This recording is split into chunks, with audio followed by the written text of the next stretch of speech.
Welcome to another episode of PNW Weather 101. A little bit of a different format instead of doing a setup on like a pattern. I'm just comparing all the extreme events we have seen, comparing it to the rest of the US and putting it in a tier list format. This is going to be a long one, as you've probably already seen. This is going to be extremely text heavy. So just as an FYI, strap in. I'm meteorologist Hans Leach, and let's get started after our little disclaimer. I'm comparing the historical worst case scenarios that have occurred here in the Willamette Valley, unless otherwise stated, to the worst case scenarios that have occurred in the rest of the US. So these events may have only occurred once in the Willamette Valley's history, which goes back to about 1850. The return rate for some of these events are once every 250 years or less frequently. So it is entirely possible just because I've said that, hey, this is a high risk event. If that worst case scenario were to play out, comparing it to the rest of the US, that doesn't mean we will see that in our lifetime. So just to be crystal clear on that. And I'm going to separate them into 5 different tiers inspired from the Storm Prediction Center's risk factors. Marginal risk means, in a worst case scenario, the rest of the country would laugh at us for calling it the worst case scenario. Slight risk means that we would experience effects, but it'd be below what the US average worst case scenario effect would be. Average risk means the Willamette Valley would be comparable to the average US worst case scenario in that event.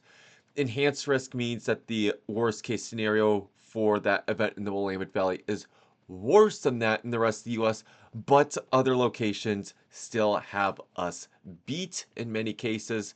And the high risk means that the Willamette Valley is in that top tier. Not many locations, if any, beat us, and normally it's very specific conditions that would need to beat the Willamette Valley, comparing worst case scenario to worst case scenario. All right, let's get started, and we will start with cold air extreme temperatures. The record cold values, PDX, it has hit -3 degrees on February 2nd, 1950.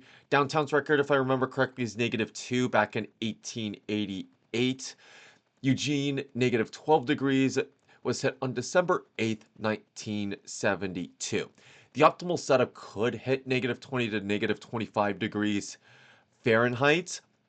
And this is one I was able to calculate because knowing what the perfect setup is a little bit easier. Requires 6 inches of fresh snow. I'm talking snow that's been on the ground for 3 days or less on a clear night with no wind or light offshore flow. And I'm just going to assume the 850 millibar temperatures, which for anyone who is not coming here from meteorological background, that's the temperatures that we measure at about 4,000 to 4,500 feet.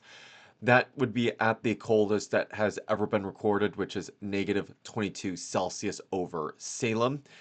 I will note because of the urban heat island, it would likely be warmer at PDX compared to other stations. So look how much has to go right in order to reach these record cold temperatures. In PDX, it has not gone right since February 2nd of 1950.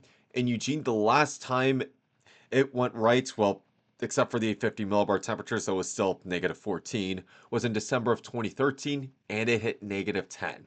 So there's still some room to improve on that, quote unquote, on that. So, but comparing it to the rest of the US, it would still be a average risk. If you're taking the historical, I'd put that on the low end of average risk. If you're taking a look at the actual potential, I'd put it at the high end of average risk. Cold air duration, record consecutive below 32-degree highs in Portland, 19 days, which occurred in January of 1930. Second place is 12 days for the record. Eugene, 10 days is the record, set back in December of 1924. The record consecutive below 20-degree highs in Portland, 8 days, which occurred in January of 1909. In Eugene, 3 days, which occurred twice. So to me, that tells me that to get these below 20-degree highs, Portland's a little bit easier, and that is because it could hold the east wind for longer, which keeps the daytime high temperatures lower, but can raise the low temperatures because you're getting better mixing. The record consecutive below 10-degree lows in Portland, 9 days, which occurred in January to February of 1950. In Eugene, it was 6 days in February of 1989. Now, all things considered with that, I'd put that in the average risk. These streaks in terms of high temperatures are more than anywhere along the eastern seaboard where a significant chunk of the US population lives, but it is below that of any location in the Midwest, pretty much from I-70 northwards. That being said, if you can't get the proper setup, you can have cold air hold in the Willamette Valley for weeks because cold air is denser.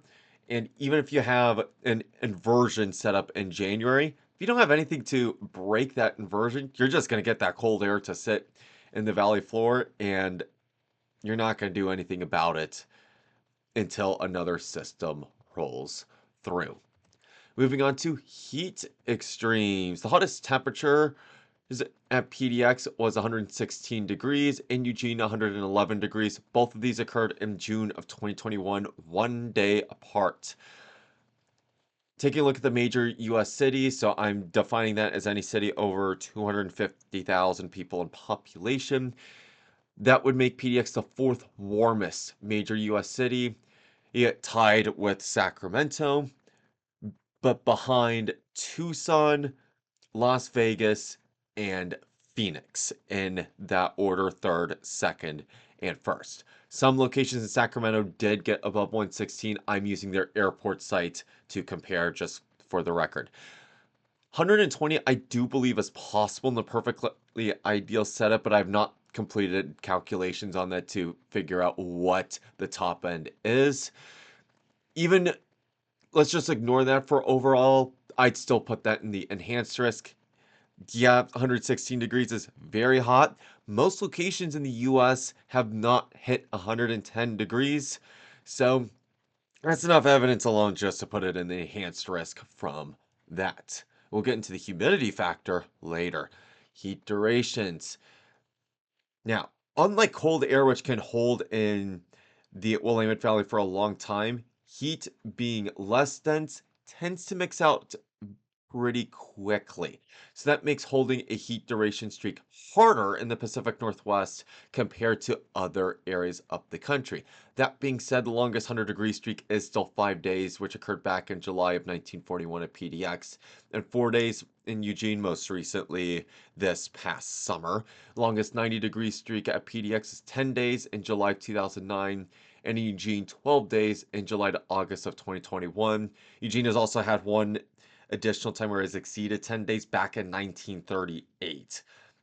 So lower humidity does give greater relief overnight, which reduces the risk overall. That being said, the 100-degree streak alone is enough to put this in the average category. Though if I'm just looking at 90-degree streaks, I'd only put that in the slight category as a result. Humidity.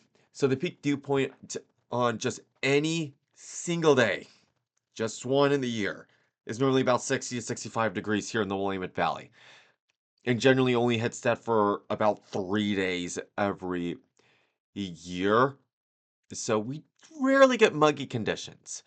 Super high dew points are rare, though it is at least possible. August of 2025, I remember dew points of 70 being at least isolated here in the western valleys, and that got conditions pretty muggy by Pacific Northwest standards, but not anywhere by um, east of the Rocky standards or in the monsoon area of the Pacific, which can hit dew points of 80 degrees or higher. So on the right here is the days per year with the dew point hitting 80 or higher.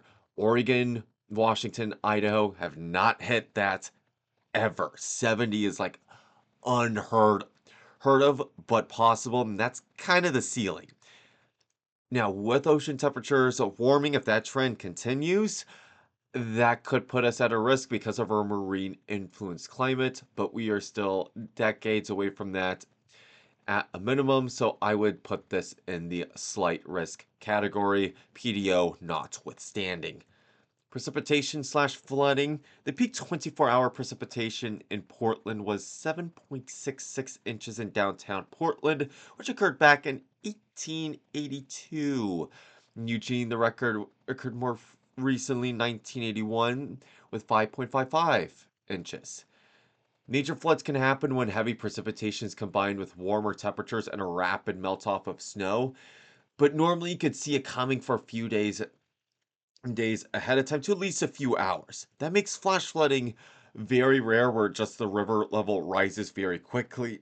And normally, when we do see flash flooding, one of a few things occurs: either a failure of dams, a failure of levees in the few areas that have that, or in burn scars. As a result, I'm putting it in the enhanced risk because the major floods can happen, and the Willamette and the Columbia have had a history of major floods, and if a dam fails, that pretty much is guaranteed to trigger a major flood. But that also prevents the flash flooding, which prevents it from going in the high risk category. And to show how bad floods can get, the Shampooey State Park Visitor Center has a fake gauge of sorts showing how high the river or got in our four most notable flood events. 1996, which is the most recent one, the river reached just over 35 feet. In 1964, it hit 38 feet. Now, the dams were built in the 1950s to the early 1970s, so before then, there were no dams. 1890 was the last major flood on the Willamette before that, and that hit 45 feet. And then in 1861, it hit 47 feet. So, one thing to note is if the 1996 flood occurred with no dams, it would have reached 42 and a half feet. So, it would have still been below the 1890 and the 1861 flood, which does tell me that the 1996 flood is not the worst case scenario, even with the dams. The 1861 flood, just for context, wiped out early settlements near the river, which included the town of Shampooey, which at the time was the third largest city in Oregon. For any of you who want to learn more about the 1996 flood in particular, but just flooding in general, the Oregon AMS, for a disclaimer, I am the vice president of the chapter, we are hosting a 30th anniversary special of the 1996 Great Flood with special presentations from multiple different organizations and meteorological and not that were involved with the flood before, during, and after. That will occur February 23rd at 6 p.m. at OMSI. So I hope to see some of you there. Now, moving on to the drought. Summers can experience very desert-like conditions. 6 to 8 weeks of no rain is not unheard of. That being said, that is pretty typical to go about 3 weeks without rain in the summertime. Many springs and early falls can also have very light precipitation, so you could go 6 months with only about 2 or 3 inches of rain and proper setups. A dry winter does also leave little time to make up, though more time than California, because our wet season is typically from about October 15th to the end of May, I would say, versus California, it ends about a month earlier and starts a month later. I'd put that in the enhanced risk overall because if you get a bad snow year, that heavily affects water supply, yeah, as well, which can lead to an indirect drought in this case. Moving on to freezing rain. Historical freezing rain has set up to 6 inches of ice accumulation in the Willamette Valley. This occurred in November of 1921.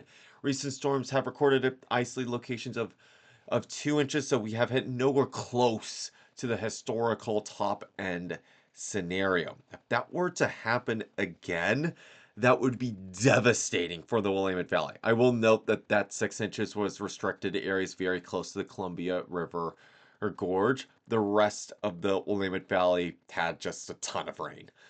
The geography of the Willamette Valley with the Columbia River Gorge nearby increases vulnerability, And just for how often ice occurs here, it occurs once every 2 to 3 days of snow, which I found that that ratio is more common than most of the rest of the country.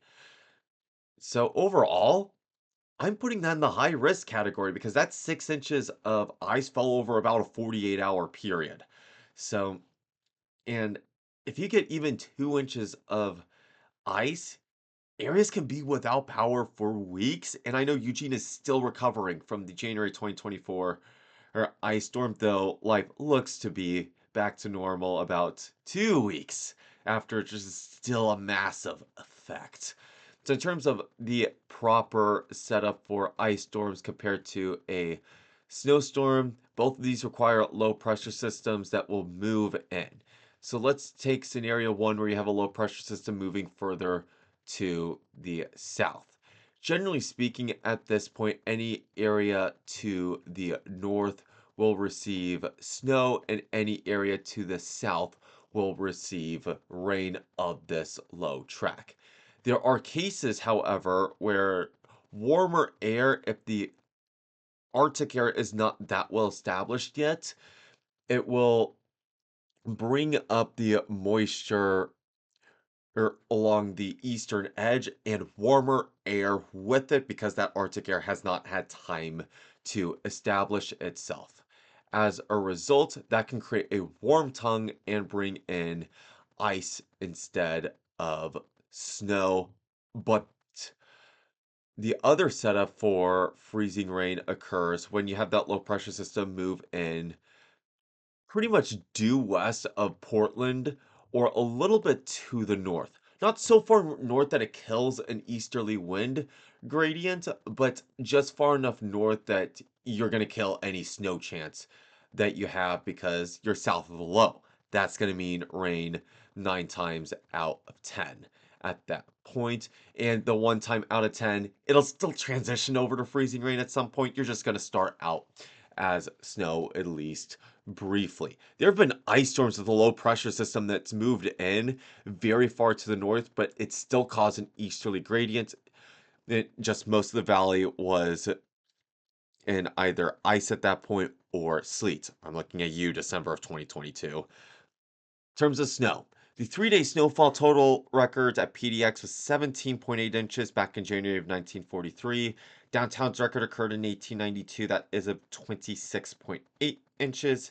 In Eugene, the record is 37.9 inches, which occurred in January of 1969. Fun fact about that, that is more than every major continental US city not affected by lake effect snow, unless if you're Denver.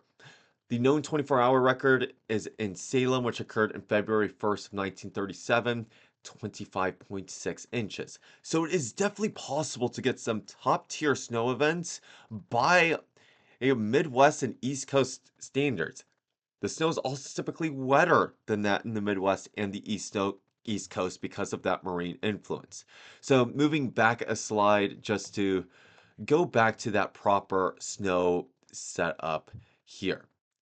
So when you have that low pressure system trying to make landfall and it brings in moisture, if that Arctic air is well established, you're going to get a good amount of snow if that low pressure system is of considerable strength.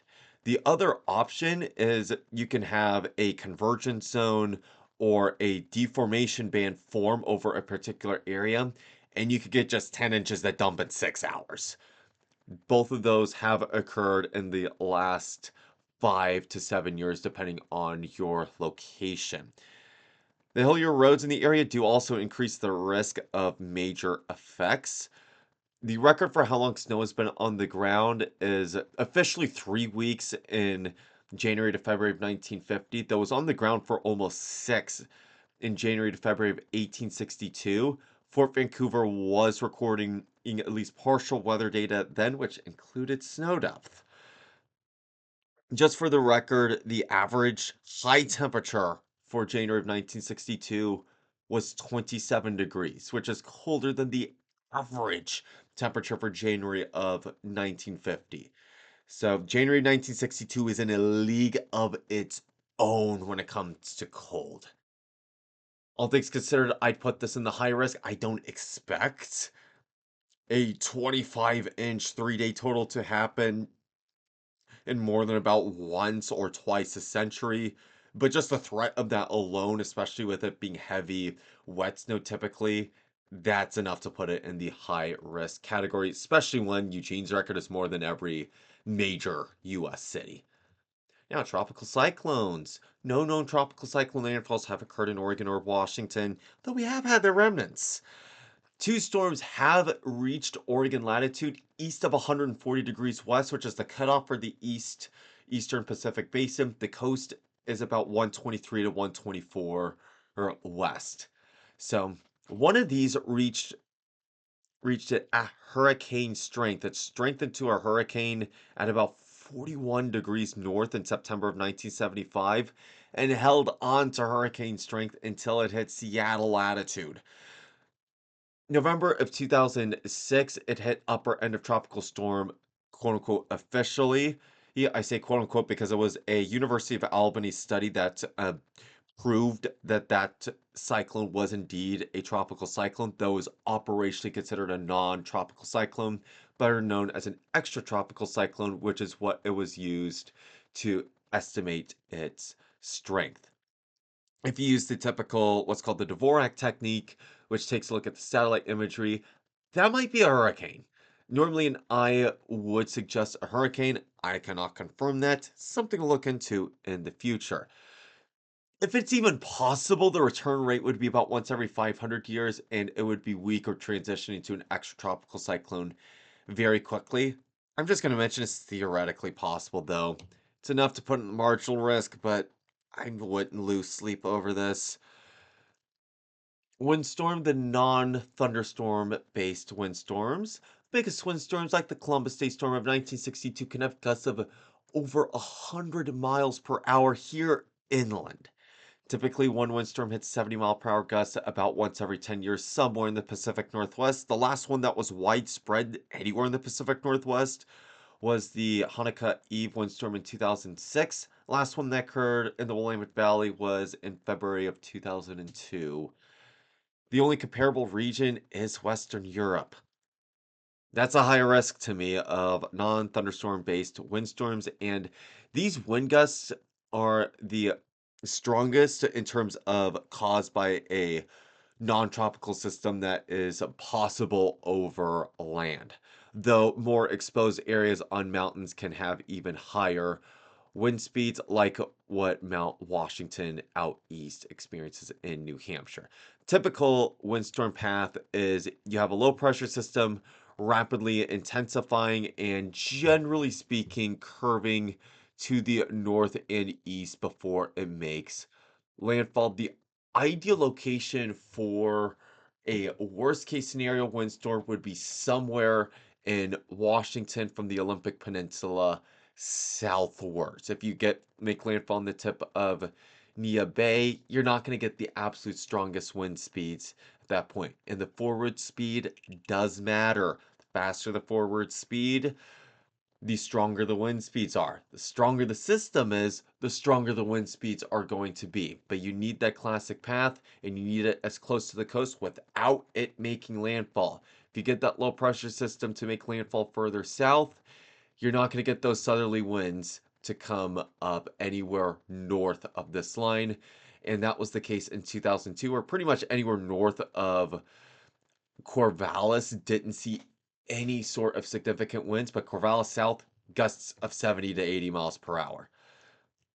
Wildfires. Large ones don't tend to happen often west of the Cascades, but when they do, there's lots of fuel to burn, though it does tend to be further away from urban areas for the most part. Forest Park is an exception to this rule.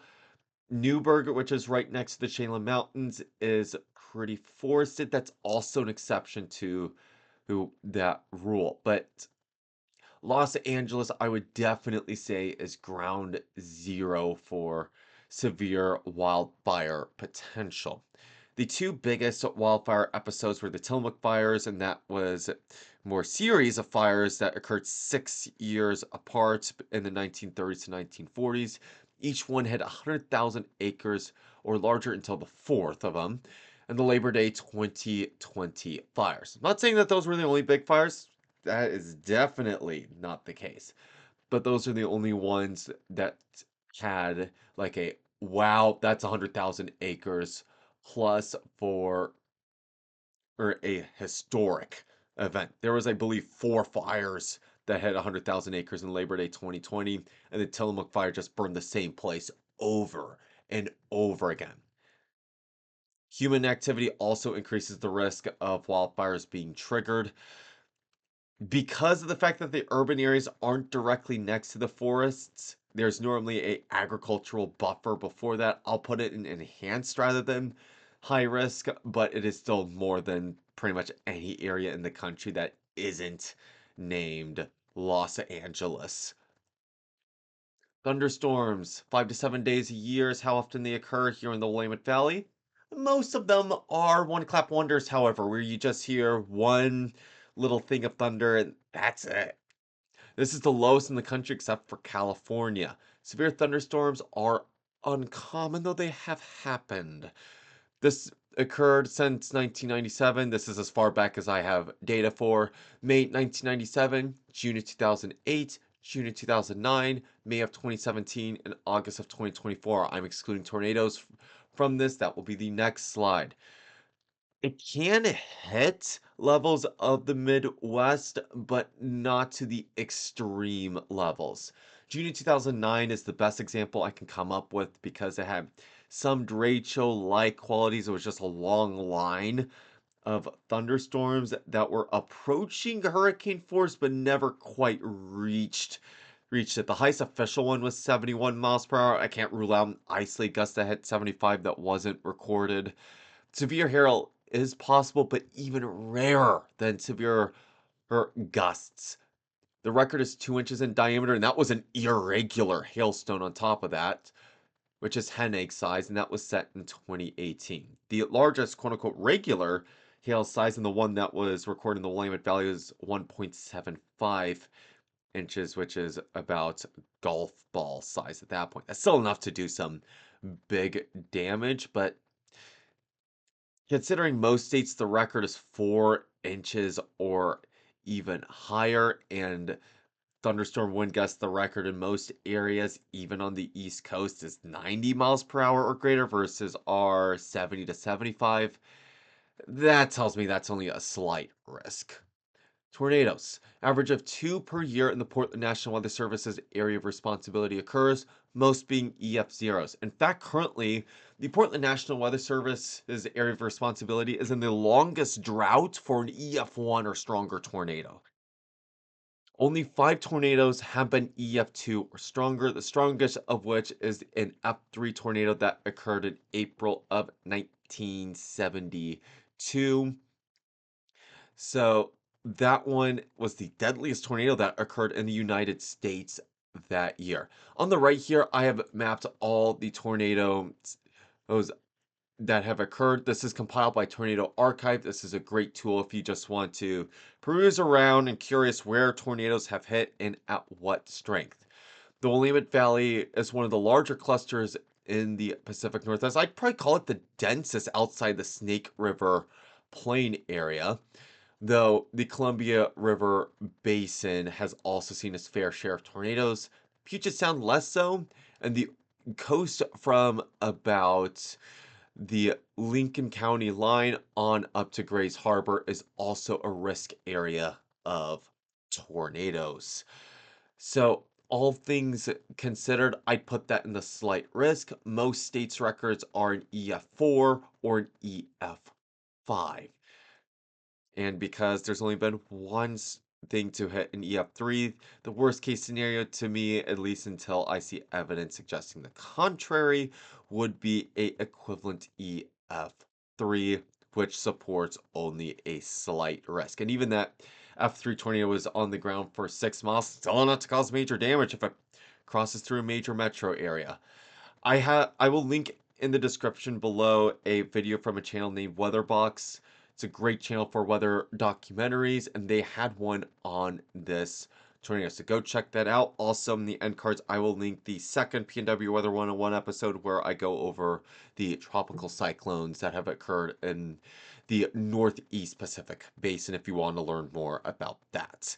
Now, so this is onto our tier list compilation. So marginal, just tropical cyclones. Slight risk, significant humidity, thunderstorms, and tornadoes. Average risk, cold, both on the extreme end and the duration end of the heat. Enhanced risk, extreme heat, flooding, droughts, and wildfires. And then high risk, the most severe snowstorms we can possibly receive, ice, and non thunderstorm based winds. So that is it for this video. Well, for the most part, I hope you learned something about at least the potential of what the Willamette Valley is capable of weather-wise. Like, I've described the Willamette Valley as it's possible to get any type of weather here, but you'll rarely see all of it. And for meteorologists like myself, that keeps it fun and interesting to forecast because you never know what you're going to expect, and it makes every event me feel like it means something in some way, shape, or form. You learn something from each event too. So we'll see when the next severe weather event is. Until then, stay safe out there and take care.